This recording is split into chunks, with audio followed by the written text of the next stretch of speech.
কানাডার খনিজ সম্পদের প্রতি কুনজর পড়েছে ট্রাম্পের। এমনই দাবি করলেন কানাডার ইস্তফা দেওয়া প্রধানমন্ত্রী জাস্টিন ট্রুডো।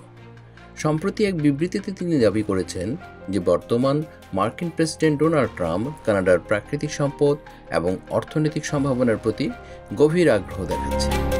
ট্রুডোর মতে ট্রাম্প প্রশাসন কানাডার খনিজ সম্পদ, তেল, গ্যাস ও বনজ সম্পদের উপর নিয়ন্ত্রণ স্থাপনের জন্য নানা কৌশল গ্রহণ করছে, যা দুই দেশের মধ্যে বাণিজ্যিক ও কূটনীতিক উত্তেজনা সৃষ্টি করছে।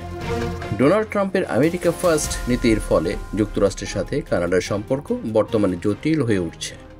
ট্রাম্প প্রশাসন মনে করে কানাডা যুক্তরাষ্ট্রের মধ্যে চলমান মুক্ত বাণিজ্য চুক্তি নাফটা আমেরিকার জন্য ক্ষতিকর।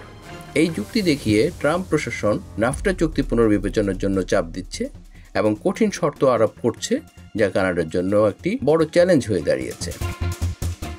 কানাডা বিশাল খনিজ সম্পদ, জ্বালানি উৎস এবং বনজ পণ্যের জন্য বিশ্বজুড়ে পরিচিত। বিশেষত আলবার্টা প্রদেশের তেল, বালু এবং উত্তর কানাডার খনিজ খনিগুলিতে ট্রাম্প প্রশাসনের আগ্রহ ক্রমাগত বৃদ্ধি পাচ্ছে। ট্রুডো বলেন, ট্রাম্প এই সম্পদগুলোকে বিনিয়োগ এবং রপ্তানির অজুহাতে কানাডার অর্থনৈতিক নীতিকে হস্তক্ষেপ করছেন, যা দেশের সার্বভৌমত্বের জন্য হুমকি। বর্তমানে সবচেয়ে আলোচিত ইস্যু হল কিস্টোন এক্সেল পাইপলাইন প্রকল্প। এই প্রকল্পটি কানাডার আলবার্টা থেকে যুক্তরাষ্ট্রের নেব্রাস্কা পর্যন্ত অপরিশোধিত তেল পরিবহনের জন্য তৈরি করা হচ্ছে। ট্রাম্প প্রশাসন এই প্রকল্পকে জোরালোভাবে সমর্থন করছে এবং দ্রুত এগিয়ে নেওয়ার জন্য চাপ দিচ্ছে। তবে কানাডা সরকার এই প্রকল্প নিয়ে দ্বিধায় রয়েছে, কারণ এটি পরিবেশগত ক্ষতি এবং জলবায়ু পরিবর্তনের জন্য হুমকি তৈরি করতে পারে। ট্রুডো বলেন, আমরা আমাদের অর্থনৈতিক স্বার্থ এবং পরিবেশের ভারসাম্য বজায় রাখতে চাই, তবে ট্রাম্প প্রশাসন শুধু বাণিজ্যিক লাভের কথা ভেবে আমাদের উপর চাপ সৃষ্টি করছে। ট্রাম্প প্রশাসন প্যারিস জলবায়ু চুক্তি থেকে যুক্তরাষ্ট্রকে প্রত্যাহার করেছে, যা কানাডা সরকারের সাথে বিরোধ তৈরি করেছে।